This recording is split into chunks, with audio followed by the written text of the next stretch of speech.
Mil disculpas por el limitado tiempo que tenemos. Sinceramente les pedimos mil disculpas, pero si hay algo más que aclarar o podemos desarrollar, va a ser, yo creo, en el espacio de preguntas, respuestas y debate que vamos a tener acá. Y justamente vamos a empezar este sector de preguntas y debate. Nos hemos dado licencia un poquito de quitarle el tiempo a nuestro programa por la importancia de las exposiciones. Por lo tanto, les vamos a rogar que este espacio de preguntas y respuestas sea no más a 10-15 minutos. Vamos a pasar un micrófono inalámbrico a las personas que estén interesadas en hacer alguna pregunta o en expresar su opinión. Solamente le pedimos levantar la mano y vamos a limitarnos a 5 preguntas, 5 intervenciones, por favor. La persona que tome el micrófono nos dice su nombre y a la institución a la que pertenece y, por lo tanto, después hace la pregunta. Aló. Señor. Sí, muy buenos días. Yo quisiera hacer una pregunta. ¿Cuál es su nombre? Perdón, disculpe. Andrés, de la Universidad Tomás Frías de Potosí. Bienvenido, siga usted. Referente a que en América Latina en estos últimos años se ha hablado sobre el socialismo del siglo XXI, de manera fuerte con UNASUR, y quisiera un poco escuchar la opinión de los panelistas sobre esta temática que también está vigente, digamos, todavía manejándose en muchos estados, en muchas reuniones de los gobiernos, ¿no? Gracias. Por allá, por favor. Gracias, buenos días. Mi nombre es Asensio Cruz, soy de Oruro. En una economía mundial en que hay interdependencia de las diversas economías nacionales, no parece correcto seguir hablando de manera unilateral de una dependencia de los países atrasados. Luego está el tema de lo que propuso el primer expositor. Él habló de 3 alternativas de desarrollo y quiero referirme a una de ellas, que la ha planteado, creo, de manera incompleta. Habla de un desarrollo nacional desarrollismo, a cargo de una economía sobre todo estatal. Pero si bien mencionó en una parte de que la economía es política, de que hay intereses de clase de por medio, cuando se refiere a la economía nacional no menciona a cargo de qué clase social estaría esa economía estatal, de una burguesía progresista, nacionalista, o de la clase obrera, o de qué clase social. Y conectando con la pregunta que acaba de hacer uno de los presentes, tendría necesariamente que evaluar la experiencia histórica de las economías obreras, del llamado socialismo real o estalinismo, que ha acabado degenerando y volviendo al capitalismo. El caso de la China, el caso de Cuba están en ese camino. Y una tercera pregunta sería saber si la otra vía que habla de un desarrollo bajo la protección o presencia de las transnacionales, ¿es eso lo que ha ocurrido con los llamados tigres de Asia? ¿Ellos se han industrializado en base a ese tipo de presencia de las transnacionales? Eso es todo.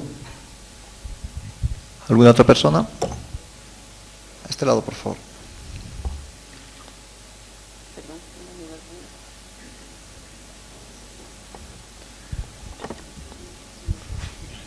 Gracias, muy buenos días. Mi nombre es Javier Michel y vengo de CUSU Internacional. Quería hacer una consulta acerca de un bypass al proceso de industrialización. Puedo citar 2 ejemplos para estar un poquito más, para tener una idea. En los Estados Unidos es un país que se ha industrializado muy fuertemente. La hegemonía la tenía en ese tiempo Inglaterra y después, mediante un proceso con el comienzo de la Primera Guerra Mundial, la Segunda Guerra Mundial, el país se ha industrializado bastante. Sin embargo, después de llegar a un pico, ha comenzado un proceso de desindustrialización en Estados Unidos. Ahora, más que ser un país industrial, parece un país financiero, ¿no? Donde se maneja mucho, es un país banquero, donde la mayoría de las ganancias son ganancias financieras, ya no son ganancias que vienen meramente de la producción de bienes y servicios. tangibles. Entonces, tenemos ese ejemplo, ese es un ejemplo de una desindustrialización. También existe otro ejemplo, por ejemplo, en los países árabes, el ejemplo de Arabia Saudita, que no podríamos, o tal vez el país de los Emiratos Árabes Unidos, no es un país que ha pasado por un proceso de industrialización, pero que sin embargo es un país de alta renta y es un país que ha explotado de alguna manera sus recursos naturales, solamente un recurso natural, específicamente el caso del petróleo. La pregunta es, más o menos proyectando cómo está yendo Bolivia, ¿no será que más bien en vez de ir a un proceso de industrialización, vaya a tratar de volverse un país monoproductor con un sistema financiero tal vez un poco más fuerte y si esto es benéfico o no? Y también si esto se puede dar, este crecimiento se puede dar en condiciones necesariamente de desigualdad o se puede dar en condiciones de algún tipo de igualdad social. Gracias. Allá al centro, por favor, y después al fondo. Estas dos preguntas más. Ahí.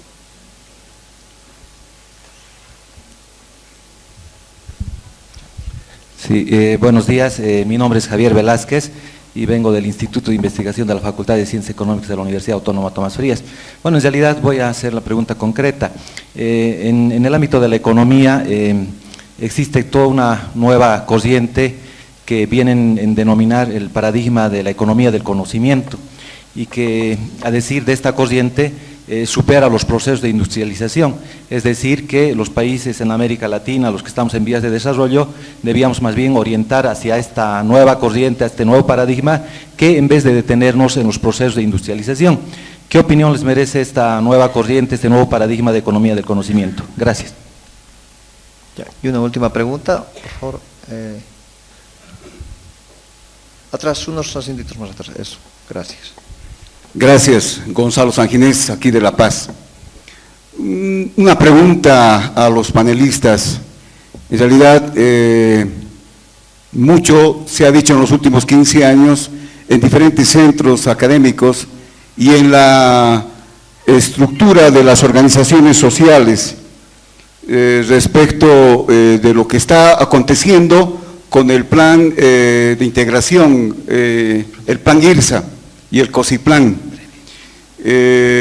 Creo que no hay un ambiente en el que la población, las instituciones puedan adoptar una estrategia de lucha contra esta imposición, que ya son 15 años de imposición en América Latina, en América del Sur.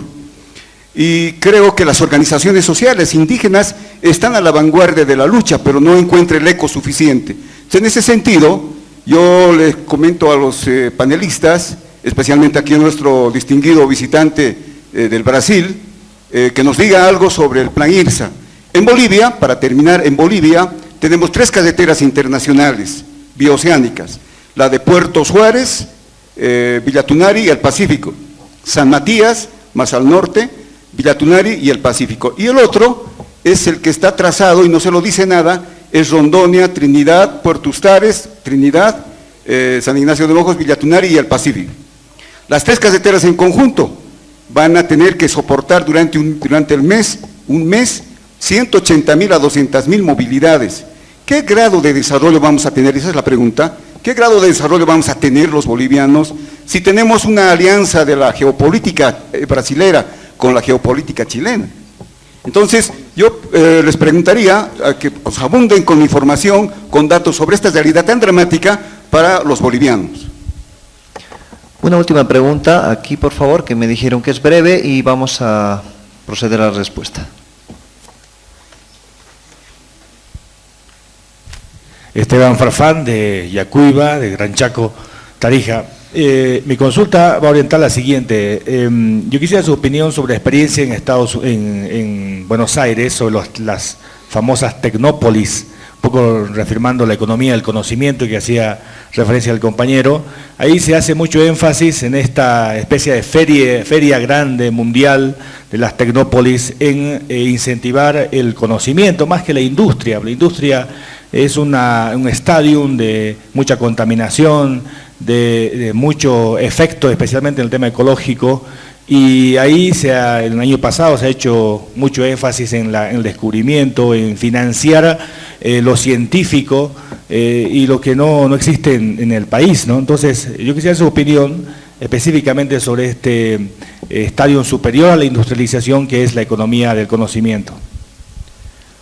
Muchas gracias. Vamos a pedir a Jackie, por favor, poder subir el micrófono. Vamos a hacer una pequeña ronda con los dos expositores y espero que sus preguntas sean plenamente satisfechas con las respuestas. ¿Qué más vamos?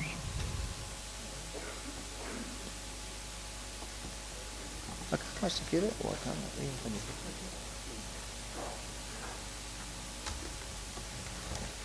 Les recordamos que tenemos unos 5 minutos máximo por persona. Bueno, o tempo é curto para contestar as 5 perguntas, né? Eu vou ser o recorrido rápido, depois Luciano lo completa. Primeiro, a pergunta de Andrés sobre o socialismo do século XXI. Eu respeito aos governos, aos partidos que han definido esta definição ideológica para caracterizar o que estão sendo. Foi uma forma de tentar distinguir-se da experiência do socialismo real. Eu respeito, a minha avaliação é de o que está sendo hecho, por exemplo, em Venezuela, vou tomar o exemplo de Venezuela, não se pode caracterizar todavia de socialismo. Eu he caracterizado, desde o ponto de vista econômico, o que está sendo allá como capitalismo de Estado. Significa que os setores estratégicos fundamentais se vão passando para as mãos do Estado, mas todavia se mantém setores privados em áreas não estratégicas. Isso é o capitalismo de Estado, que pode vir a avançar para o socialismo em algum momento. Eu não caracterizaria como socialismo, mas eu respeito a definição, certamente, quem primeiro planteou essa definição foi Hugo Chávez, inclusive estava em Brasília quando planteou essa definição, em um encontro do Polo Social Mundial. Respeito, mas eu creio que o que está se passando é um processo que não é exatamente o socialismo do século XXI. E eu creio também o seguinte, que para vivenciar qualquer experiência nova, se tem que levar em consideração a experiência do passado. Inclusive para saber o que não se deve fazer. Não se pode simplesmente descartar o ser novo sem se plantear a história. Bem, segundo, a questão do companheiro de Oruro, não gravei o nome. Sim, não é gravado o nome. Sobre as 3 alternativas que Luciano ha hablado, né? E ha hablado que aqui é uma economia basicamente estatal, né? Para mim, a questão da definição estratégica, se uma economia é basicamente estatal, mas não é inteiramente estatal, se é estatal somente no setor estratégico, eu caracterizaria como capitalismo de Estado. E para mim, o capitalismo de Estado tem que ser protagonizado para ser efetivo e poder transformar-se em algo mais profundo depois e que possa ser utilizado em benefício dos povos. Tem que ser protagonizado não pelas chamadas burguesias, por el pueblo, não somente por la classe obreira. A classe obreira como um dos setores destacados, importantes do povo, econômico do povo, né? A experiência do socialismo real. Temos que ter um novo seminário para tratar disso, que é muito complexo. Eu tenho minha opinião de que o socialismo real ha avançado até os 50, de aí em adelante começou a regressar, basicamente a partir de Khrushchev, começou a regressar e foi recriando mecanismos mercantis, acha que chegou ao capitalismo. Para isso é toda uma discussão mais profunda que temos que fazer, etc. A questão da industrialização dos tigres de Ásia, né?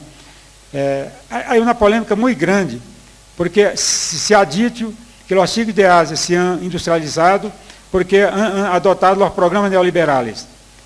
Mas isso não é bem verdade. Há vários estudos, em Brasília, incluindo na Universidade de Campinas, que ensinam que adotaram um modelo muito parecido com o de Japão.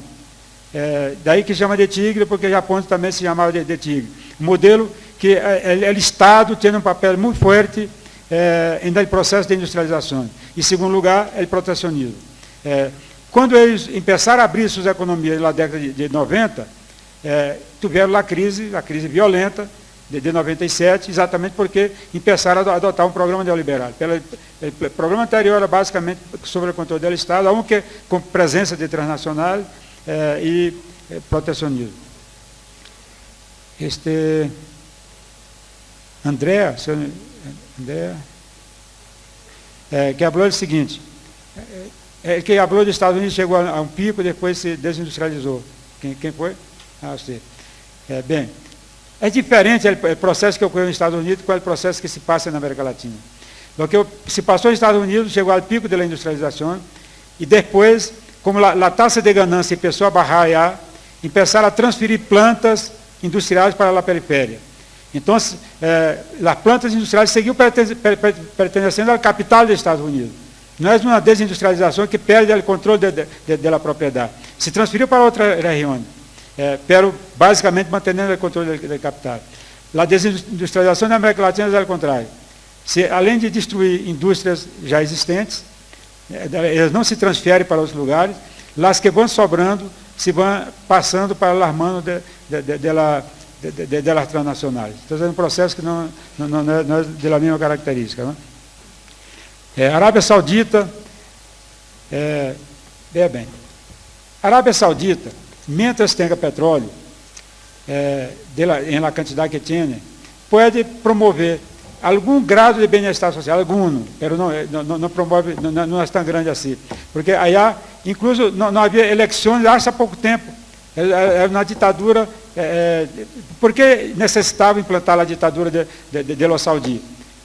Porque se estiver sendo uma distribuição de ingressos muito grande, muito forte, não necessita ditadura. Ditadura é quando se impõe condições de vida para o povo que não são aceitáveis. Tá?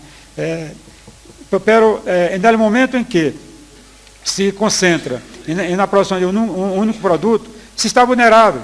Então, essa ideia que você planteou de Bolívia, em lugar de industrializar-se, passar a ser monoprodutor, temos uma história larga, examinada pela CEPAL, que os produtores de produtos primários, sobretudo de um único produto, podem até se beneficiar durante um tempo curto.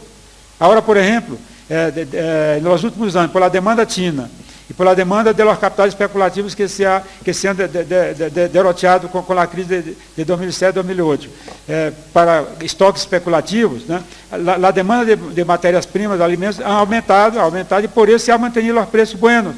Pero por quanto tempo? Uma economia diversificada, tanto em sua estrutura produtiva, quanto nas relações com o mundo, tem mais possibilidade de avançar que uma economia não diversificada internamente e nas suas relações externas. E para concluir, a questão da ISA, depois vai falar do conhecimento. ISA, eu estou de acordo que para haver um processo de integração real da economia da América Latina, é importante criar infraestruturas próprias para isso, não só infraestrutura de energia, como infraestrutura de transporte e tudo. Mas isso não é êxito. Isso foi concebida em 1990, depois foi consolidada, em 2000 se consolidou, depois foi incorporada à Unasul. Isso basicamente são corredores de exportações. Ou seja, em lugar de contribuir para a integração da região, contribui para a integração da região com o resto do mundo. Para manter os mecanismos de exportação de produtos primários e importação de produtos industriais. Ademais dos problemas ambientais que tem, né? Tem o problema concreto de ser corredor de exportação. Não sou contra que se exporte, o que se deve predominar é o processo físico de integração entre as economias da América Latina. E, por último, a teoria da economia do conhecimento, Tecnópolis, etc. Né? Eu creio o seguinte, que para chegar allá, tem que passar pela industrialização, passar pela indústria. Para pensar, por exemplo, boa parte do que se chama de economia do conhecimento se baseia nas computadoras. Se tem que construir a computadora.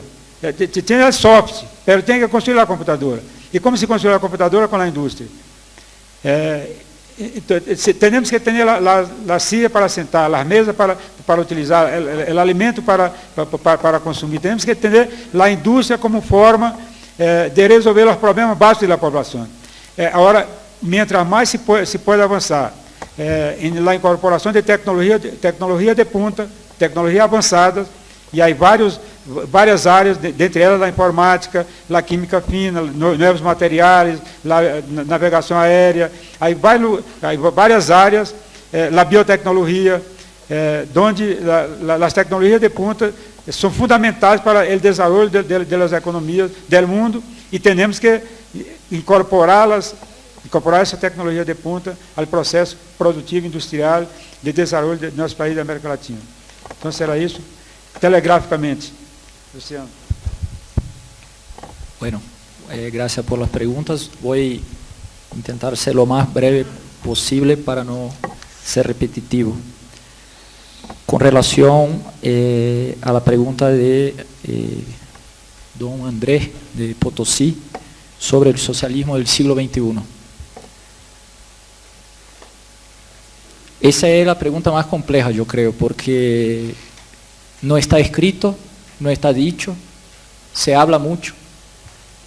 Sin embargo, no hay mucho, es muy etérea la idea del socialismo del siglo XXI en mi interpretación.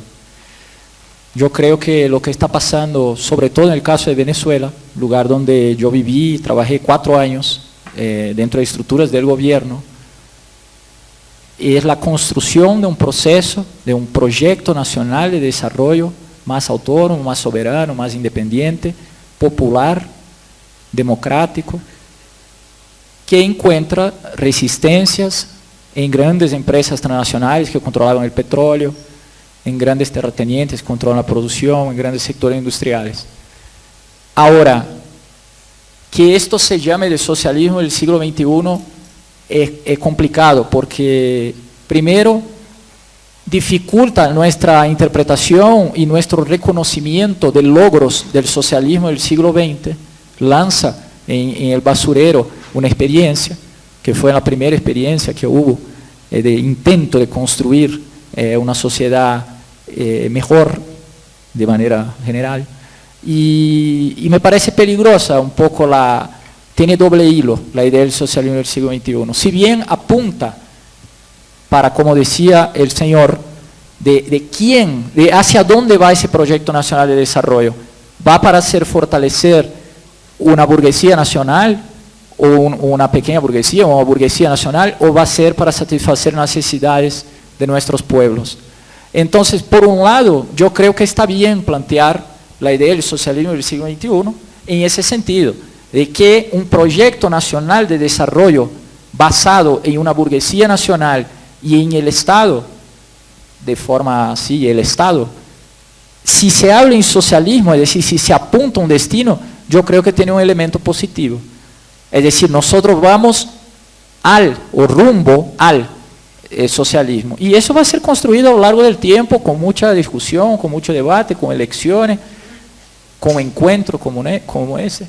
Ahora, tiene un lado negativo también en mi interpretación, que es justamente ese de menospreciar o interpretar de manera demasiado cargadamente negativa la experiencia que ocurrió antes. Hay fuertes interpretaciones y muy contundentes que van al encuentro de lo que decía el profesor Nilsson con relación a la idea de que lo que cayó en 1989 o 91 con el muro de Berlín y con la URSS, lo que cayó no fue el socialismo, sino el socialismo de mercado. Entonces, hay interpretaciones en ese sentido. Sin dudas, sería posible hacer un otro seminario, otras discusiones alrededor o en torno a ese tema. Yo creo que sí es necesario reafirmar esos proyectos nacionales, autónomos, independientes, soberanos, con carácter popular y con carácter democrático. Es decir, incorporar cada vez más a la población por medio de sus formas de expresión, partidos políticos, movimientos sociales, las universidades, las comunidades organizadas en comités, para que ese proceso no sea transformado o dirigido por burócratas sino, o por cabezas iluminadas, sino que tenga ese respaldo en la raíz popular. Sobre el tema de la desindustrialización en Estados Unidos, solo un comentario muy breve, una provocación. ¿No será que Estados Unidos está llevando sus capitales para otros lugares y sus empresas transnacionales para otros lugares para producir y generando industria en otro lado? Sin embargo, en esos otros lugares, la remuneración de la fuerza de trabajo o los costos de producción son más bajos.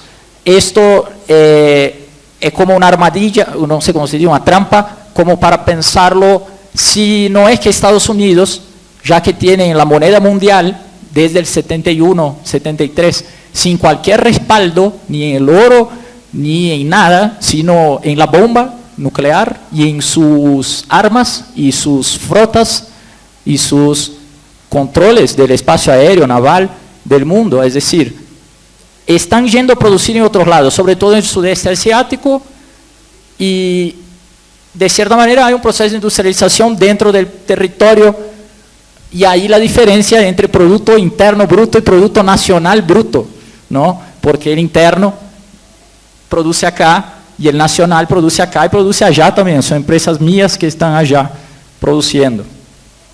Sobre Arabia Saudita, yo creo que fue justamente eso lo que quise plantear del canto de la sirena. Sirena se dice, ¿no? Las sirenas, perdón, el canto de las sirenas. Hay una tentación muy grande. Hay una tentación muy grande, muy viva. Y siempre se plantea eso. ¿Por qué nosotros vamos a industrializar si nosotros podemos vender litio? ¿No? La CEPAL ya hace 70 años y otros autores antes y después argumentaban el por qué. La oscilación del precio del litio después va a impactar aquí internamente. Entonces nosotros podemos aprovecharnos obviamente de eso siempre y cuando para fomentar un otro proceso de diversificación y no quedar colgado en el precio internacional de un mineral que al fin y al cabo se define internacionalmente como un peligro, ¿no?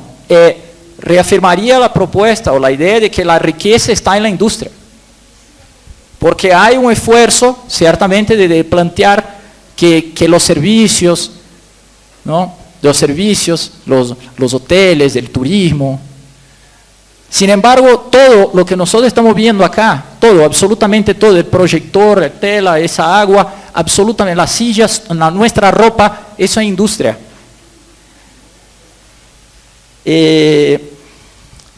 A respecto del tema de los tigres, muy brevemente, se habla mucho que hubo un proceso de industrialización por invitación, ¿no?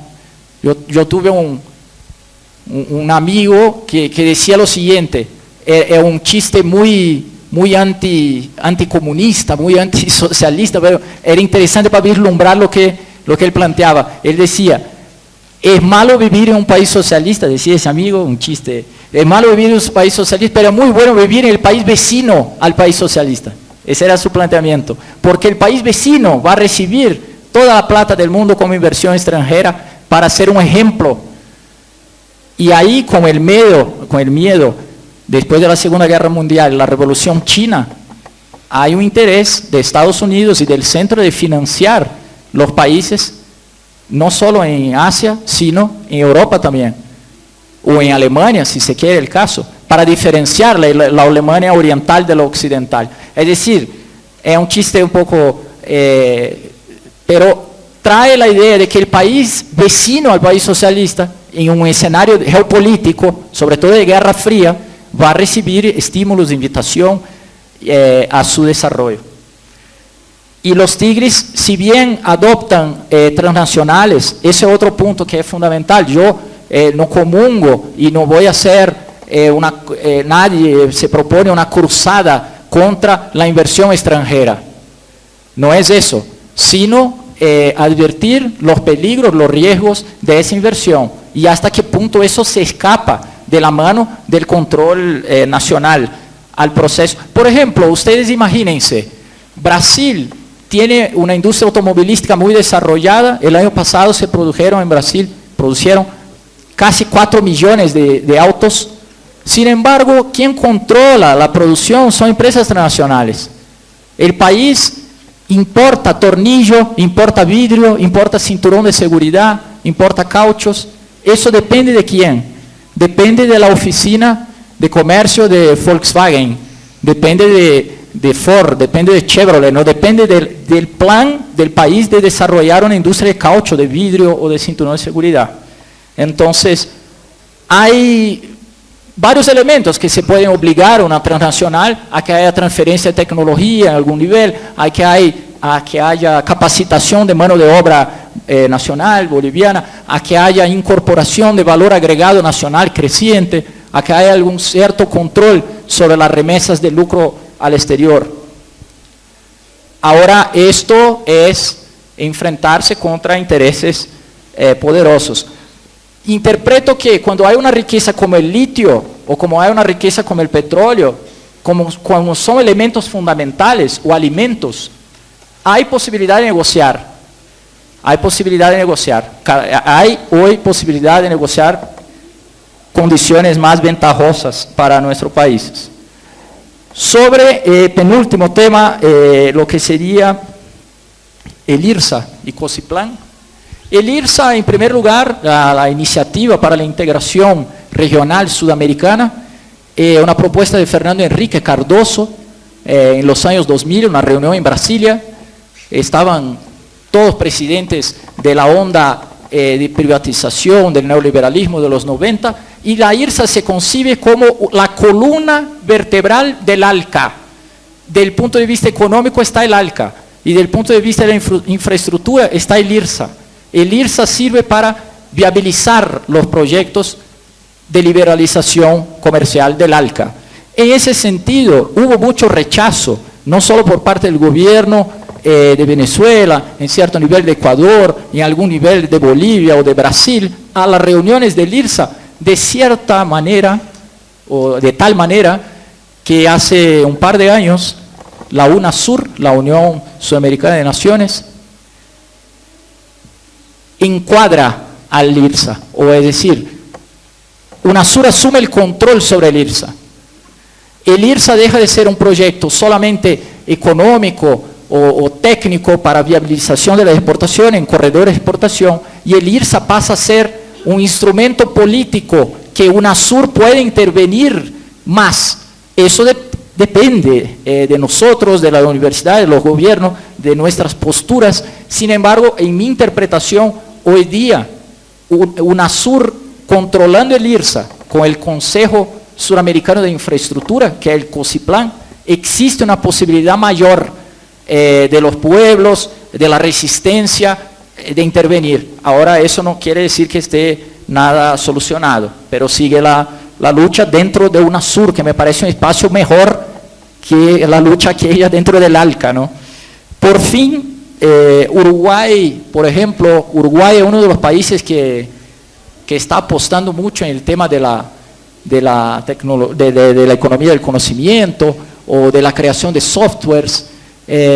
Sin duda que debe haber espacios para esa discusión, porque no tiene sentido, por ejemplo, en Uruguay, que haya una industria siderúrgica, por su capacidad, por su mercado de 3,5 millones de personas.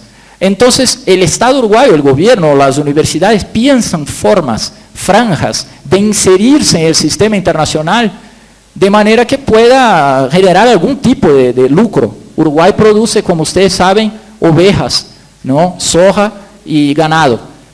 Uruguay toma mate, los uruguayos toman mate todos los días del día entero, y ese mate producido en Brasil, la yerba, es decir, no producen siquiera la yerba.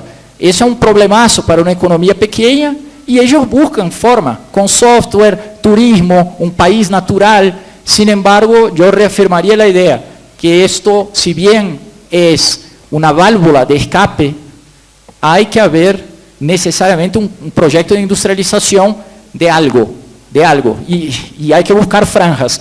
Solo para cerrar, la integración de América del Sur es clave, no es solo clave para los países con menores población y con menor escala. Mi interpretación es clave para Brasil, es clave para Argentina. Sería tema de otras reuniones y otros encuentros, sin embargo, yo personalmente no veo ninguna manera de desvincular o de separar la industrialización de la integración y la integración de la industrialización, pero eso sería tema para otro día. Bueno, espero haber contestado, muchas gracias.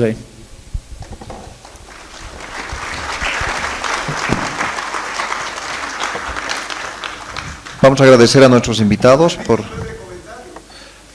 discúlpenos, pero tenemos una exposición más, estamos atrasados con el tiempo. Les ruego, vamos a continuar con el programa. Después de esto hay otra sesión de preguntas y debates. Les ruego, por favor, que respetemos un poquito nuestro programa. Ya estamos un poquito atrasados. Creo que es importante la exposición y que se desarrollen las ideas de los expositores. Les ruego.